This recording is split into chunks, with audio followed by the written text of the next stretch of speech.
Hello, I'm Adam Alasdair, and this is another installment of a series of videos I'm doing about weapons and warfare in the zombie apocalypse. Today I'd specifically like to discuss firearms and the use of firearms against zombies.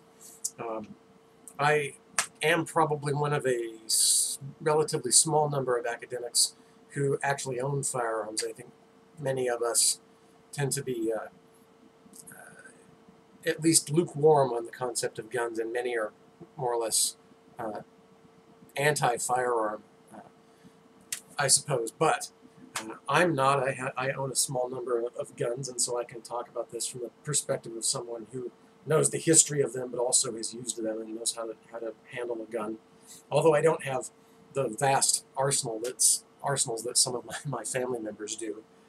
Um, I want to specifically talk about the use of guns against zombies and dispel what I think are myths about the utility of firearms against zombies if you have to defend yourself in a sort of zombie apocalypse scenario similar to The Walking Dead.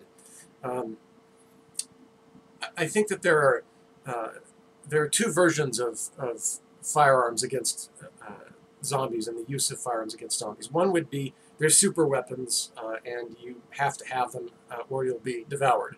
I don't think that's true. Um, Also, that they're really bad against zombies because either you won't be able to find them or you won't have ammunition for them, and this is more or less the argument depending on what part of the world you're in. A lot of countries are not like the U.S., where we're sort of a mecca for private firearm ownership. If you're in some place like Japan, for example, it's going to be a lot less common that you come across a firearm. And that means you're going to have to learn to do other things and use hand weapons and so on more than you would otherwise. Guns are not something that you absolutely have to survive, but they certainly give you more options. And I think that the more options that you have, the greater your chance of survival is. And this is both against human opponents and against zombies. One of the things that people say about firearms and zombies is that you wouldn't want to use them because they make so much noise that you're going to draw zombies in from the surrounding countryside and you'll be devoured. So you'll shoot one or two or five, but then more will come and you'll be overwhelmed. Certainly, guns are loud. That is, firearms. If you're shooting something that is supersonic, so the bullet breaks the sound barrier, and you're not using a suppressor on it, then yes, they do make quite a bit of noise. And yes, zombies in the surrounding area are going to be able to hear that. Are they going to be able to pinpoint exactly where you are and zone in on that location? I would argue no, because while you can hear gunfire from quite a long ways off, it's often hard to pinpoint exactly where it is. And this is more something that is probably limited in zombies because of their sort of vestigial brains. They don't have the sophisticated, fully functional brain that you and I have, and so they're going to be even less likely to be able to pinpoint exactly where the noise is coming from. This is all the more so if the noise of gunfire is being deflected off of buildings or terrain features or muffled by trees or brush or something like this. So I don't think that you're going to be automatically devoured. If you start a gunfight right next to a horde of 300 of them, a block over, then yes, that's probably a bad idea. But you should have known that before you started opening fire. Scouting your terrains is something that's crucial if you're in a situation where you're going to be outnumbered, as you would be in a zombie apocalypse. And so, part of using this is knowing when you can and can't use it.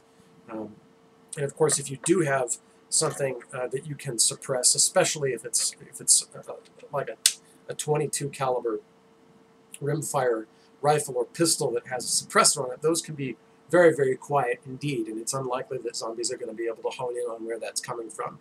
But even if you don't have something like that, if you're having to blast away with a 12-gauge shotgun like this, I don't necessarily think that you're going to be automatically overwhelmed. And of course, this safety first and so on. This is unloaded.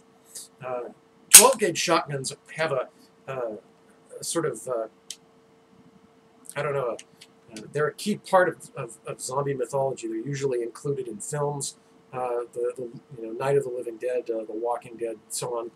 And this is for a variety of reasons. One is that 12-gauge shotguns are fairly inexpensive. They're mechanically not very complex. They're easy to make, and so there are many of them that are not very expensive, and they're common. And the ammunition for them, the 12-gauge shotguns especially, is really common. These are devastating weapons against humans. Obviously, they've been used for a long time by military forces, by law enforcement, and of course by civilians for hunting and home defense. And so there are a lot of these lying around, and the ammunition is really common. The one drawback, I think, to the 12-gauge shotgun against zombies is in relation to the force needed to incapacitate one.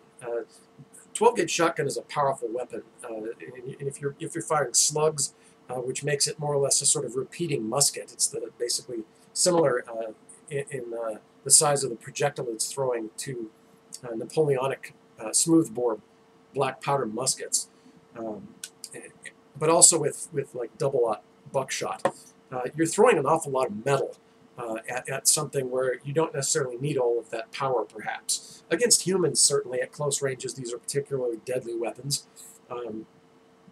And they're effective. Would they be effective against zombies? Yes. The drawback of the 12-gauge shotgun is its ammunition, actually. And it's not necessarily because it's too powerful, although there may be that element to it. You don't need to spray 9 projectiles into a zombie. You just need 1 in the right spot. But the ammunition for these weapons is bulky and heavy. This is one of the reasons why they're relatively specialized as far as use by modern armies is concerned. You just simply can't carry that many shotgun shells. That too, the mechanism, the design of pump-action shotguns like this is actually really venerable. It goes back to the late 19th century, and they load from this sort of tubular magazine that's spring-loaded that lies underneath the barrel, and they can only hold so many shells. They're going to top out around 7 or 8 for large shotguns, and that's just not very many shots. Once you're out, you've got to reload it through a loading gate, 1 shell at a time, and so the rate of fire that you're able to keep up is relatively limited. When you combine that with the fact that you're not going to be able to carry hundreds of rounds of ammunition, this is a sort of specialized weapon. And it's, as with anything else, certainly there's always a worse choice. I mean, if this is what you've got, you're going to have to make it work. But there are better choices than that. I would show you an assault rifle if I had one, but I don't have one. I know that there's a number of, probably tons of videos on YouTube where people have these and can show them off. AR-style rifles descended from the AR-15 are relatively common in the U.S. And the ammunition for them, the 5.56 millimeter NATO that those weapons fire, is really common and relatively lightweight. The benefit to those common assault rifles like the AR-15 style rifles or the AK-47 style rifles is that it's not even particularly the cartridge or the gun itself that is your friend in the zombie apocalypse. It's that the magazines for them are relatively common and ubiquitous. They will feed from rifle to rifle. So if you have an AR-15, you're going to be fairly well off as far as being able to eventually find more than 1 magazine, and that's crucial for any sort of automatic firearm.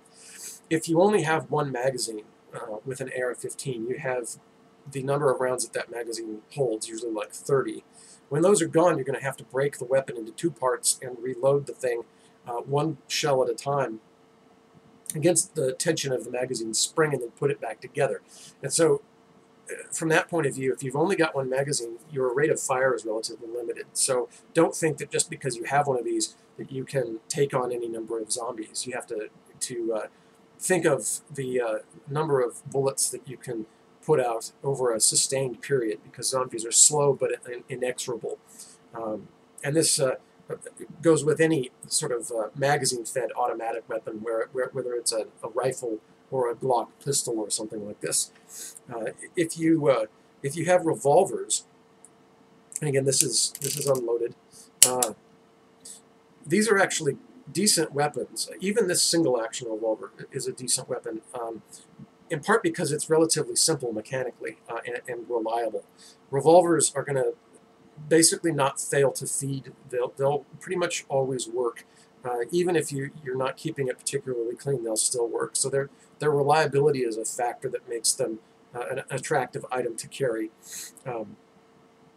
Many revolvers, whether or not these are chambered for a .44 caliber cartridge or a .357 38, they'll feed multiple types of ammunition, and so that's good because it's giving you access to whatever you can scavenge, or at least more choices amongst the stuff that you can scavenge. Whatever you have as a firearm, you have to keep in mind the number of rounds that you have to fire and how fast you can fire them accurately.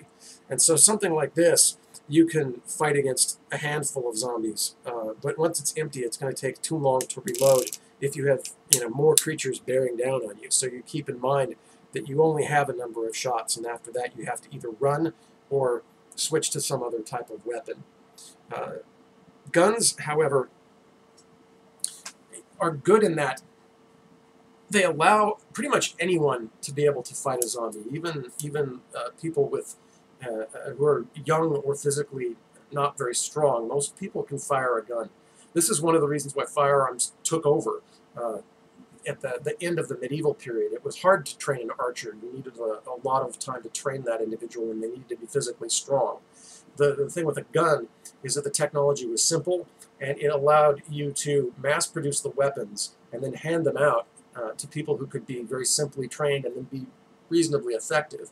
And so the same thing goes for modern firearms. They allow anyone with a fairly limited amount of training to be able to fight zombies, and they allow you to up to the limitations of how many bullets you've got ready to fire. They allow you to quickly destroy zombies one after another. With a sword, you're only going to be able to fight them to the point where you start to get tired, and whether or not you can cut down a zombie and then immediately cut another one down. So if you have multiple opponents trying to eat your face, the gun is going to be something that allows you to quickly destroy them reliably one after another. And other weapons are not necessarily giving you that ability. So guns are not necessary for your survival, but they give you more options. And so if you are in a country where you can obtain a firearm, or you're in the U.S. Where there's a lot of them, then these are one of the crucial weapons for survival in the zombie apocalypse. As far as not finding them, at least in the United States, if you mean a zombie apocalypse as in most people have been killed, consider that we have somewhere between 250 million and 300 million firearms in private ownership, and we have both government production facilities and private companies that churn out billions of rounds of ammunition every year. So if, say, 99% of the population is killed or eaten, and there's roughly one gun per person in the United States, and there are going to be a lot of extra firearms laying around, and a lot of unfired bullets, and bullets, shotgun shells, but especially metallic military ammunition, is relatively stable for long periods of time if it's not fired. You can still find surplus ammunition that's been around since World War II and before. So essentially, if you're in the United States, at least, you're sort of surrounded by a sea of small arms and the ammunition to feed them. So against the zombies, at least part of the time, it's going to be a gunfight. If you're not living in the modern U.S. and you don't have access to firearms, you're going to have to pay more attention to your hand weapons and think about how you employ those against zombies. But in other places, and not just the U.S., there are plenty of countries in Europe and so on that have quite a few firearms. These pieces of technology are going to be something that helps save your life. So in the zombie apocalypse, at least, the firearm is your friend. Thank you.